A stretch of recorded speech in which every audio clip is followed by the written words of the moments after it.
మహాగణాధిపతయే నమః. జై శ్రీరామ్. మేరా భారత్ మహాన్. నేను కంబాల శ్రీనివాసరావు, గోకవరం గ్రామానికి చెందినవాడిని. ఇది ఆంధ్రప్రదేశ్లోని తూర్పుగోదావరి జిల్లాలో రాజమండ్రికి 30 కిలోమీటర్లు ఉన్న గోకవరం గ్రామంలో ఈ కార్యక్రమం జరుగుతుంది.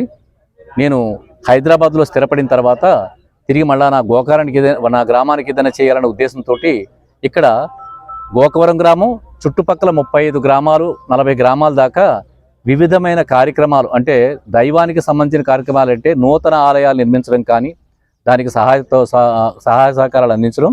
రెండోది జీర్ణమైపోయిన ఆలయాల్లో దాని పునరుద్ధరణ కార్యక్రమం.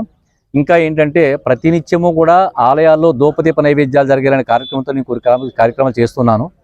దీనిలో ఏమైందంటే ఈ మధ్యకాలంలో మనందరికీ హిందువులందరికీ పెద్ద పండుగగా ఉండే ఈ రామ జన్మభూమి కార్యక్రమం, ఈ విషయంలో మనం కంపల్సరిగా తలుచుకోవాల్సిన వ్యక్తులు ఎవరంటే నరేంద్ర మోడీ గారు, ప్రధాని నరేంద్ర మోడీ గారు, అమిత్ షా గారు, అలాగే ఆదిత్య యోగినాథ్ గారిని ప్రత్యేకంగా తలుచుకుంటూ, ఇంకా ప్రత్యేకంగా శ్రీరామ భద్రాచార్యుడని ఒక యోగి, ఆయన సాక్ష్యం ద్వారానే మనకు రామ జన్మభూమి దొరికింది. వాళ్ళని కూడా మనం మనసును తలుచుకో. ఎందుకంటే 500 సంవత్సరాల నుంచి పోరాటం చేస్తూ 5 లక్షల మంది దాకా జనాలు చనిపోయి మనం ఈ రోజున రామ జన్మభూమిని సంపాదించుకుని అక్కడ రామాలయం కట్టుకున్నాం. దీనిని హిందువులందరికీ కూడా ప్రతి సంవత్సరం కూడా, ఈ సంవత్సరమే కాదు ప్రతి సంవత్సరం కూడా జనవరి 22 అనేది పెద్ద పండుగ మనం నిర్వహించుకోవాలి. దాన్ని ప్రాతిపదికగా తీసుకుని ఈ సంవత్సరం ఇప్పుడు రామ జన్మభూమి రామాలయం ప్రాణప్రతిష్ఠ జరుగుతుంది కాబట్టి దాన్ని పురస్కరించుకుని దానికి ప్రాతిపదికగా గోకవరం నుంచి కూడా పెద్ద కార్యక్రమం చేయాలనే తలంపుతోటి జనవరి 22 2024 సంవత్సరం సోమవారం నాడు నేను కూడా గోకవరంలో పెద్ద కార్యక్రమం తలపెట్టాను. చుట్టుపక్కల 35 గ్రామాల నుంచి 40 గ్రామాల నుంచి అందరినీ కూడా హిందూ భక్తులందరినీ ఆహ్వానిస్తూ, నాకు తెలిసిన వాళ్ళని, ఎవరైతే గ్రామానికి సంబంధించిన ప్రతినిధులు అందరికీ చెప్పి ఒక్కొక్క గ్రామా నుంచి ఎంతమందిని తీసుకురావాలంటే అంతమందిని తీసుకురామని చెప్పి, అంటే ఎన్ని వేల మంది అయినా పర్వాలేదని వివరణ చాలా క్లియర్గా ఇచ్చి దానికి తగ్గట్టుగా ఏర్పాట్లు చేసుకుంటూ ఉదయాన ఇక్కడ గణపతి హోమం జరుగుతుంది. 9 గంటలకి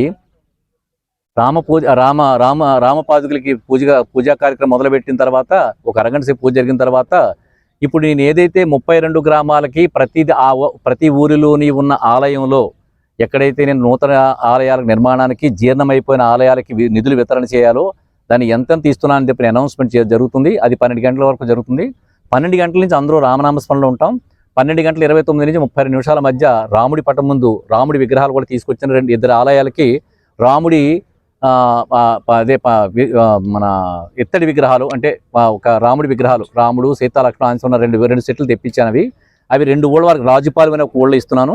తర్వాత గోకవరం గ్రామంలో కంసాల కోనలు ఇస్తున్నాను. ఆ విగ్రహాలకి పూజ చేస్తూ 12 గంటల 29 నిమిషాలకి తర్వాత ఎన్ని వేల మంది వచ్చినా భోజన కార్యక్రమాలు ఏర్పాటు చేస్తూ 2 గంటలకి కరెక్ట్గా బైక్ ర్యాలీ స్టార్ట్ అవుతుంది.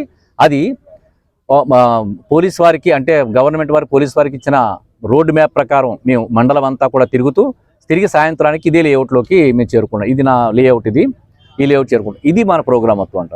సో ఇదేంటే అందరు హిందూ బంధువులందరూ ఆహ్వానిస్తూ మీకు అందరికీ కూడా ఆహ్వానం తెలుపుకుంటూ ఈ కార్యక్రమాన్ని జయప్రదం చేయమని కోరుకుంటూ మీకు అందరికీ ధన్యవాదాలు తెలుపుకున్నాను.